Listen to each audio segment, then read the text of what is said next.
जी हाँ, गुजर गया साल 2017। नए साल के स्वागत में पूरा देश डूबा है। जश्न ही जश्न है। तो नए साल के इस माहौल में क्यों ना जरा पुराने साल को भी याद कर लिया जाए, क्योंकि 2017 कई मायनों में खास रहा। राष्ट्रीय और अंतर्राष्ट्रीय स्तर पर किन किन घटनाओं ने क्या छाप छोड़ी, 2017 का निर्णायक फैसला क्या रहा, विदेशी सरजमी पर कैसे खिलाड़ियों ने अपनी बुलंदियों के झंडे गाड़े, साथ ही बॉलीवुड ने क्या खोया और क्या पाया। साल का पूरा लेखा जोखा देखिए हमारी खास पेशकश में।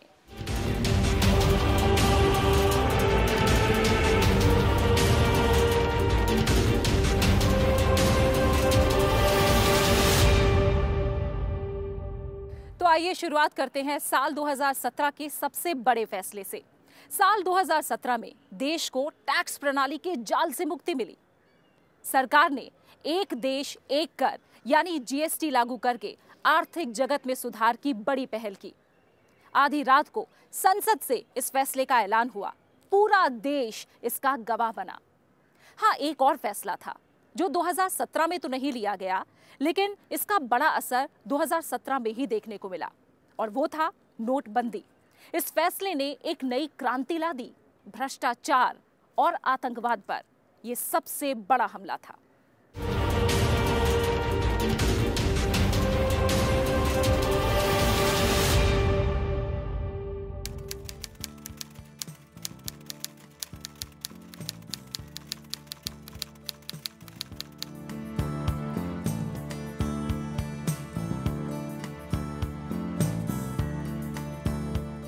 I would like to express my deep appreciation for all those who made tremendous efforts to make this path-breaking legislation. तारीख 30 जून, जगह संसद का सेंट्रल हॉल, समय रात 12 बजे। एक देश एक कर। आज इस मध्यरात्रि के समय हम सब मिलकर के देश का आगे का मार्ग सुनिश्चित करने जा रहे हैं। May I request the संसद के सेंट्रल हॉल से इस ऐलान के साथ देश के इतिहास में एक नया अध्याय जुड़ गया। press the button and officially launch the GST.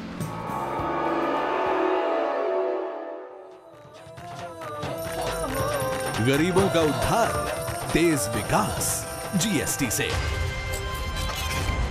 GST, good and simple tax. एक देश एक कर यानी जीएसटी। ये सपना जब साकार हो रहा था तो संसद परिसर में गहमा गहमी थी। सुबह हुई तो बाजार से लेकर आम लोग सिर्फ जीएसटी की बात कर रहे थे। किस सामान पर कितना टैक्स लगेगा, आम आदमी को इससे क्या फायदा हुआ, देश को इससे क्या फायदा होगा।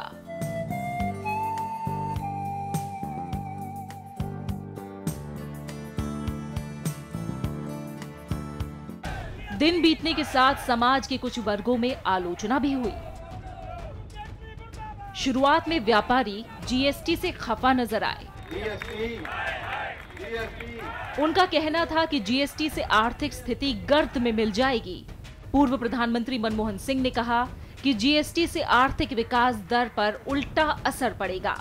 विपक्ष ने कहा कि जिस तरह से यूपीए सरकार जीएसटी लाना चाहती थी, वो स्वरूप इसका नहीं है।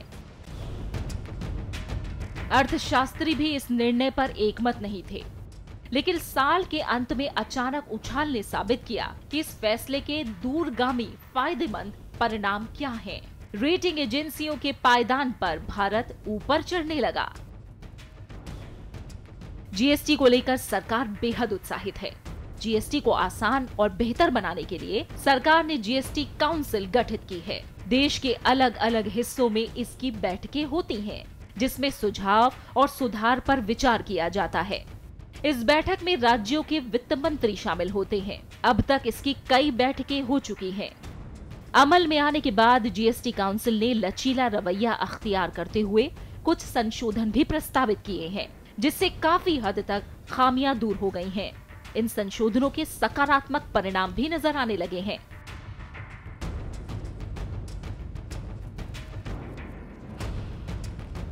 जीएसटी के अलावा नोटबंदी के बाद का दौर भी देश ने देखा। 31 मार्च तक 500 और 1000 के नोट जमा कराने की आखिरी तारीख होने से साल के शुरुआती 3 महीनों में लोगों को लंबी लाइनों में लगना पड़ता था। जनवरी के बाद एटीएम में पर्याप्त पैसे होने से एटीएम और बैंकों में भीड़ कम होने लगी। सरकार का दावा है कि नोटबंदी भ्रष्टाचार और काले धन पर सबसे बड़ा प्रहार था। इस निर्णय से ऐसी बेनामी कंपनियों के नाम भी सामने आए जिनके जरिए काले धन को सफेद किया जाता था। सीमा पार आतंकवाद में सबसे ज्यादा कमी आई।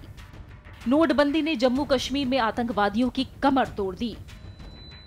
नोटबंदी के बाद से पत्थरबाजी और आतंकी गतिविधियों में खासी कमी आई है। सीमा पार से हमारे दुश्मन वहां पर नकली नोटें छाप करके हमारे देश में घुसेड़ रहे हैं। मुझे बताइए, 500 और 1000 की नोट पर अगर मैं हमला न बोलता तो ये जाली नोटें कभी खत्म हो सकती थी क्या? नोटबंदी और जीएसटी से देश की दशा और दिशा दोनों बदल गई हैं। देश और विदेश के जानकारों का दावा है कि आने वाले दिनों में हिंदुस्तान की आर्थिक स्थिति में बड़ा बदलाव देखने को मिलेगा और विश्व स्तर पर भारत की साख और बेहतर होगी। हम सबको विश्वास है कि जीएसटी और नोटबंदी के और सकारात्मक प्रभाव हमें 2018 में भी देखने को मिलेंगे। इन दो फैसलों ने एक तरफ अंतर्राष्ट्रीय जगत में भारत की साख बढ़ाई, वहीं रक्षा क्षेत्र के कारनामों ने एक नई पहचान बनाई। मारक क्षमता हो या फिर पानी के अंदर की बादशाहत, एक के बाद एक परीक्षण ने दुनिया को चौंका दिया। वहीं सीमाओं पर भारत की तरफ से बरती गई चौकसी वाकई काबिले तारीफ है।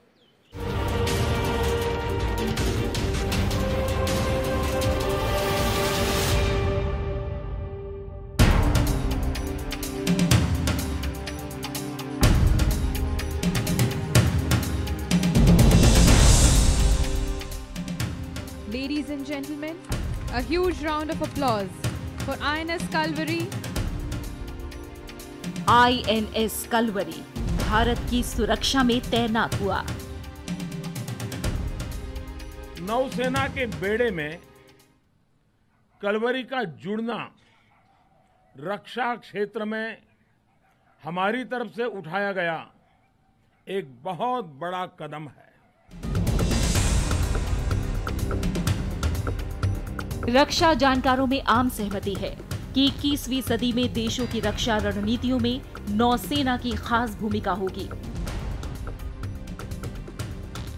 समुद्री रास्ते से आतंकवादियों की घुसपैठ करने की बढ़ती आशंका, मादक पदार्थों की तस्करी और समुद्री डाकुओं के आतंक को देखते हुए भारतीय नौसेना के कंधों पर भी जिम्मेदारियों का बोझ बढ़ा है।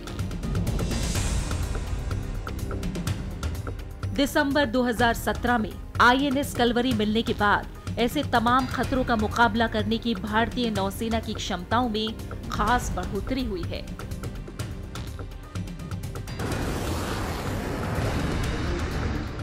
और ये है भारतीय वायुसेना की नई ताकत।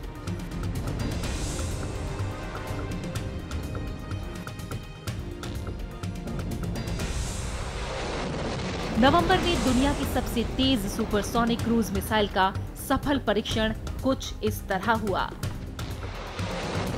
लड़ाकू विमान सुखोई 30 से ये मिसाइल दागी गई। रूस के सहयोग से बनी ब्रह्मोस दुनिया की सबसे भारी मिसाइलों में से एक है।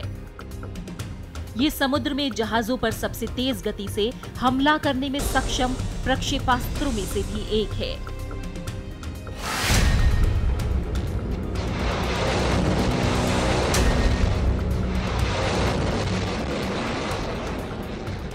गुजर रहे साल में भारतीय रक्षा सेनाओं की अपनी मारक क्षमता बढ़ने की कहानी सिर्फ यहीं तक नहीं है। इसी साल जमीन से हवा में मार करने वाली मिसाइल आकाश का भी सफल परीक्षण हुआ।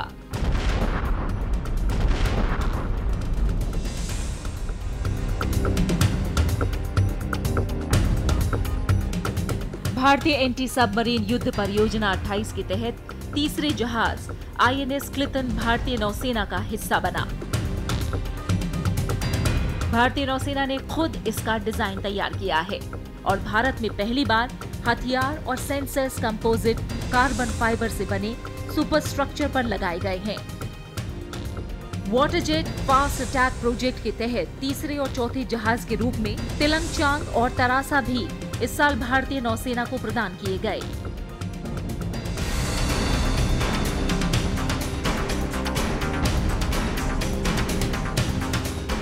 और ये गौरवपूर्ण दिन भी इसी साल आया जब भारतीय नौसेना के जल वाहन INSV तारिणी को लेकर महिलाओं की टीम गोवा से संसार यात्रा पर चली। नाविका सागर परिक्रमा नाम का ये अभियान रक्षा क्षेत्र में महिलाओं को पूरा मौका देने की राष्ट्रीय नीति का साक्षी बना है।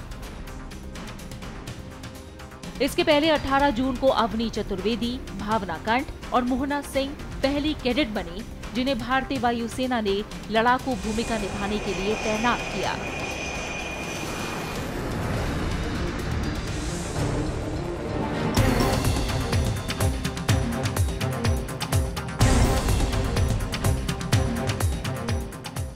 2016 में देश में बने हल्के लड़ाकू विमान तेजस को भारतीय वायुसेना को सौंपा गया था। इस साल गणतंत्र दिवस पर इस विमान ने अपनी क्षमताओं का खास प्रदर्शन किया। साल 2018 में भारत रक्षा क्षेत्र में कई नए प्रयोग करने वाला है। कई देशों के साथ साझा समझौते होने की भी उम्मीद है। 2017 में कूटनीति में भी भारत ने अपना लोहा मनवाया है। दुनिया के साथ संबंधों को लेकर भी भारत ने नई नजीर पेश की है।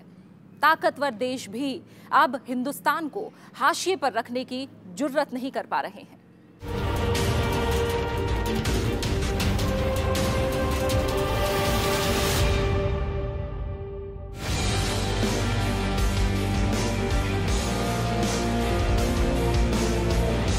इक्कीस नवंबर 2017 का दिन भारत के लिए विस्मयकारी था।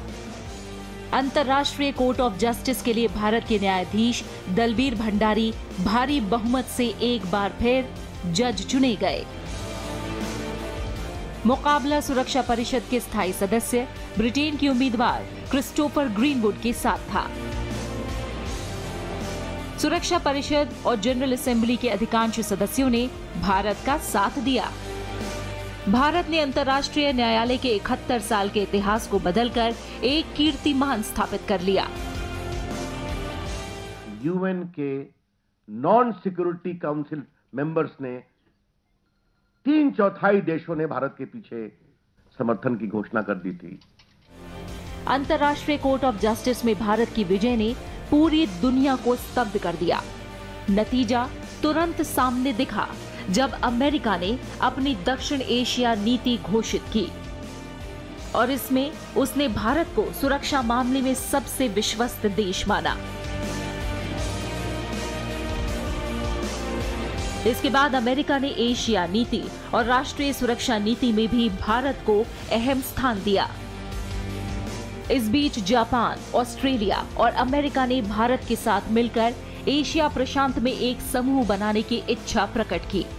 इसकी बैठक भी 12 नवंबर 2017 को मनीला में हुई।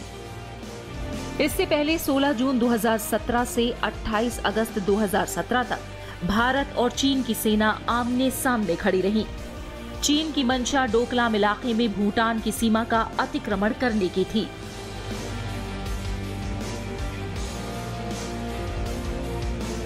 भारत की सेना ने चीन को पीछे हटने पर मजबूर कर दिया।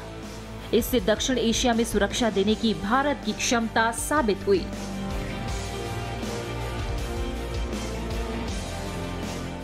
ट्राई जंक्शन पॉइंट आते ही हमारा हित आ गया। अगर चीन यूनिलेटरली उस ट्राई जंक्शन पॉइंट के स्टेटस को बदल देता है तो सीधे सीधे फिर हमारी सुरक्षा को चुनौती होती है। आतंकवाद के मामले में पाकिस्तान को घेरने की भारत की कोशिशें कामयाब होती रहीं। पाकिस्तान की आतंकवादी हरकतों की वजह से इस्लामाबाद में कोई भी सदस्य देश जाने के लिए तैयार नहीं हुआ। इस बीच भारत ने सफलतापूर्वक बिम्स्टेक की बैठक में आपसी सहयोग को आगे बढ़ाया। बिम्स्टेक में पाकिस्तान शामिल नहीं है। इस बीच भारत ने चीन के बेल्ट और रोड समिट का बहिष्कार किया। हालांकि कई देशों ने चीन की इस पहल से नापसंदगी जाहिर की, लेकिन बहिष्कार सिर्फ भारत ने किया। भारत का कहना था कि ये प्रोजेक्ट कई देशों की संप्रभुता का हनन कर रहा है।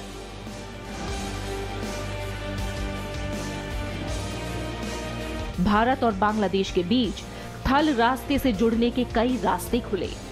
पश्चिम बंगाल और त्रिपुरा को जोड़ने के लिए बांग्लादेश से होकर रास्ता बनाने की शुरुआत हुई। बांग्लादेश की प्रधानमंत्री शेख हसीना ने भारत विरोधियों पर लगाम कसी और 17 दिसंबर को ढाका में 1971 के अपनी मुक्ति की याद में 27 भारतीय सैनिकों को सम्मानित किया।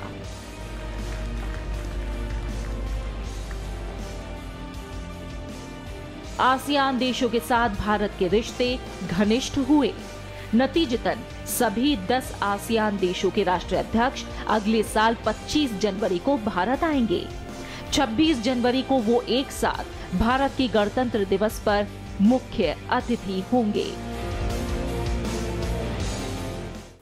विदेश की धरती पर भारतीय खिलाड़ियों ने भी अपना परचम लहराया है। बैडमिंटन हो चाहे हॉकी या फिर क्रिकेट, देश का सिर ऊपर हुआ है, नए कीर्तिमान बने हैं। और हाँ, क्रिकेट के हीरो को भी इस साल अपनी हीरोइन मिल गई।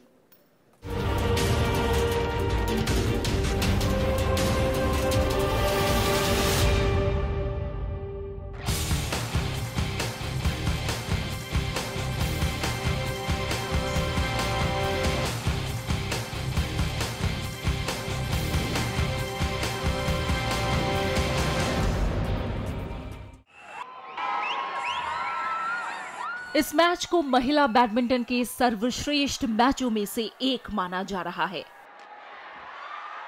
बैडमिंटन वर्ल्ड चैंपियनशिप के फाइनल में पीवी सिंधु के सामने जापान की नोजोमी ओकुहारा थी। सिंधु के शानदार खेल ने भारत की आशाओं को आसमान पर पहुंचाया, लेकिन आखिरकार यहां मायूसी हाथ लगी। पर यह जाहिर हुआ कि बैडमिंटन में भारत किस ऊंचाई तक पहुंच चुका है। पीवी सिंधु के लिए ये खास साल रहा। उन्होंने भारत और कोरिया ओपन सुपर सीरीज खिताब जीते और हांगकांग ओपन में रनर्स अप रहीं।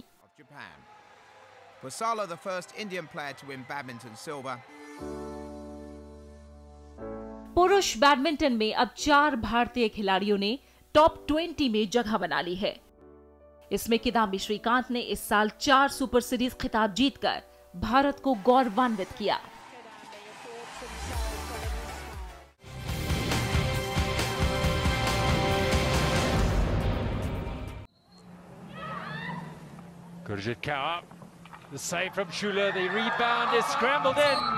हॉकी में पुरुष और महिला टीमों ने एशिया कप जीतकर भविष्य के लिए उम्मीदें जगाई।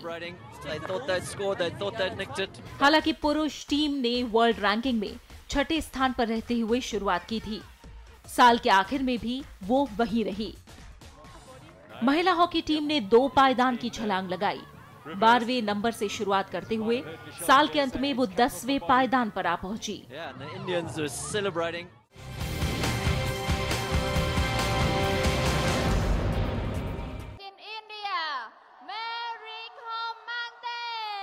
मैरी कॉम ने एशियन चैंपियनशिप में स्वर्ण और गौरव बिधूड़ी ने वर्ल्ड चैंपियनशिप में कांस्य पदक जीते। यही हाल कुश्ती में रहा। कॉमनवेल्थ चैंपियनशिप में सुशील कुमार और साक्षी मलिक ने स्वर्ण पदक जीते। हालांकि वर्ल्ड चैंपियनशिप में भारत खाली हाथ लौटा।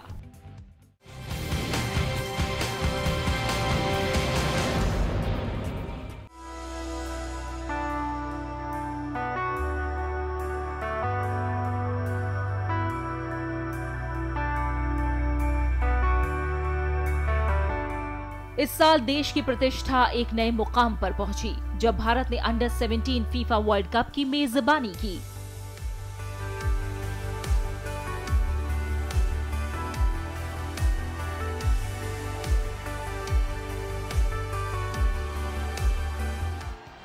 फुटबॉल में भारत की कुछ खास हैसियत नहीं है, लेकिन पहली बार किसी वर्ल्ड कप की मेजबानी को जिस ढंग से देश ने निभाया, उसकी व्यापक तारीफ हुई।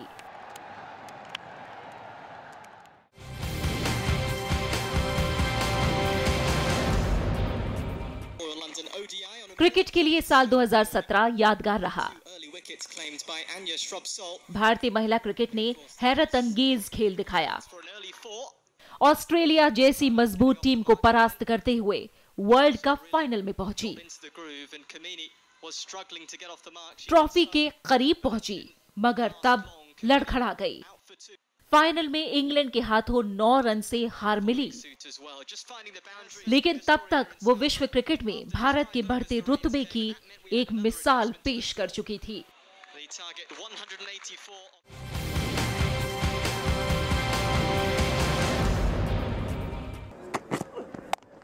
दरअसल 2017 की कहानी विश्व क्रिकेट में भारत के दबदबे से भरी है। टेस्ट, वनडे और T20 में 53 अंतर्राष्ट्रीय मैचों में से 37 जीतकर भारत सफलता की सारणी में दूसरे स्थान पर पहुंचा।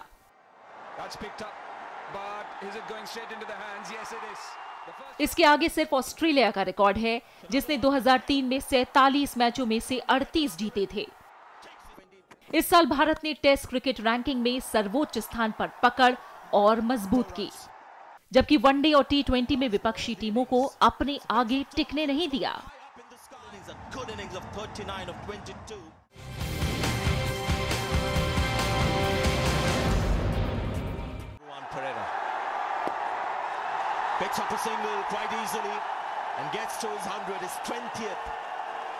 इस साल क्रिकेट के हीरो विराट कोहली रहे, जिन्होंने अपने खेल से सारी दुनिया का ध्यान खींचा। उन्होंने टेस्ट और वनडे को मिलाकर 10 शतक लगाए, जो किसी कप्तान के लिए किसी एक कैलेंडर साल का रिकॉर्ड है। इस मामले में कोहली ने ऑस्ट्रेलिया के रिकी पॉन्टिंग और दक्षिण अफ्रीका की ग्रीम स्मिथ को पीछे छोड़ दिया। 4 लगातार टेस्ट मैचों में 4 डबल सेंचुरी बनाने का कीर्तिमान भी अब विराट के नाम है। बतौर कप्तान विराट कोहली अब सबसे ज्यादा टेस्ट सेंचुरी बनाने वाले भारतीय खिलाड़ी भी बन गए हैं। इस साल विराट ने अपने लिए हीरोइन भी खोज ली।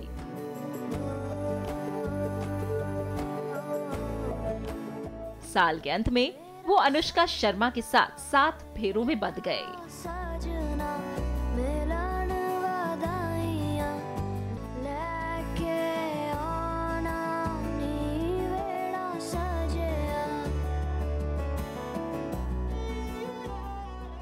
विराट और अनुष्का शादी के बंधन में बंध गए। साल 2017 में बॉलीवुड में सबसे ज्यादा चर्चा इसी शादी की रही। बॉलीवुड में 2017 में और भी कई धमाल हुए। अंतर्राष्ट्रीय स्तर पर कई फिल्मों को पहचान मिली, तो किसी ने ऑस्कर के दरवाजे तक दस्तक दी। हालांकि बॉलीवुड की कई मशहूर हस्तियों ने 2017 में हमें अलविदा भी कहा। आइए देखते हैं पर्दे पर 2017 की पारी।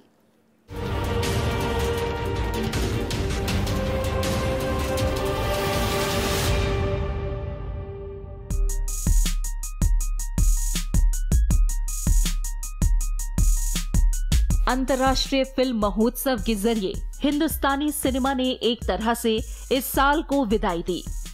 कम बजट की फिल्म पीहू भारतीय सिनेमा की ओपनिंग फिल्म बनी। सूचना और प्रसारण मंत्री स्मृति ईरानी ने समारोह के उद्घाटन में फिल्म की तारीफ की। फिल्म की हीरोइन 2 साल की बच्ची है, जिसका नाम पीहू है। फिल्म को विदेशों में भी काफी तारीफ मिली है।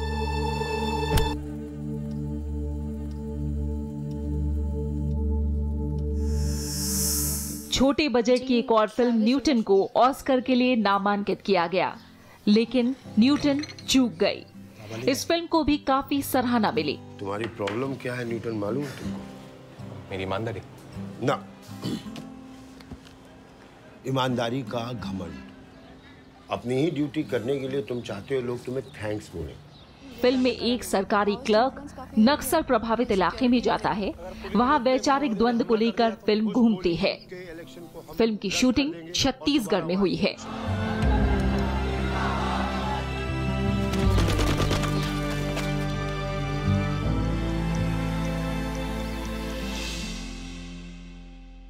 बात बताओ, ये नाम किसने रखा था? मैंने रखा। क्यों? सर माँ बाप ने नूतन कुमार नाम रखा था, तो सब लोग बहुत मजाक उड़ाते थे। तो मैंने 10th के फॉर्म पे नू का न्यू कर दिया और तन का टन। साल 2017 में संजय लीला भंसाली की फिल्म पद्मावती भी चर्चा में रही। फिल्म अब तक रिलीज नहीं हो पाई है।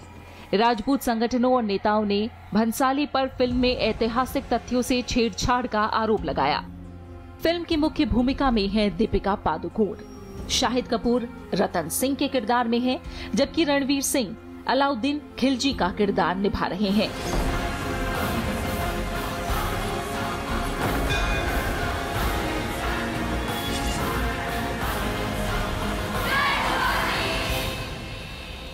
राजपूती कंगन में उतनी ही ताकत है जितनी राजपूती तलवार में।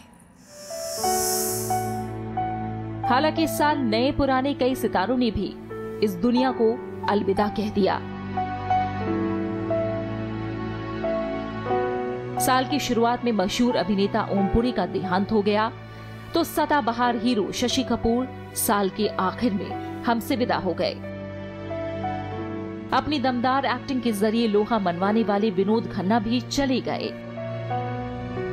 रंगमंच और फिल्मों में अपनी अमिट छाप छोड़ने वाले टॉम ऑल्टर को हमने खो दिया। अपने जमाने की मशहूर अदाकारा शकीला ने भी इस साल विदाई ली। जाने माने अभिनेता शाहरुख खान को फिल्मों में लाने वाले फिल्मकार और अभिनेता लेख टंडन ने भी इस साल अलविदा कहा।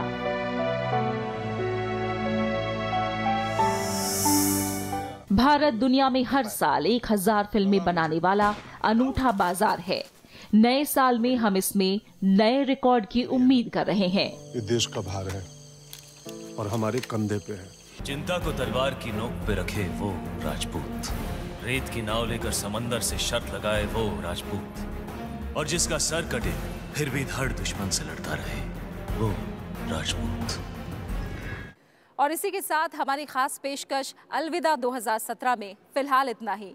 हम आशा करते हैं कि साल 2018 देश के लिए नई उम्मीदें, नई आशा और नए कीर्तिमान लेकर आए। राज्यसभा टीवी की तरफ से आप सभी को नए साल की हार्दिक शुभकामनाएं। नमस्कार।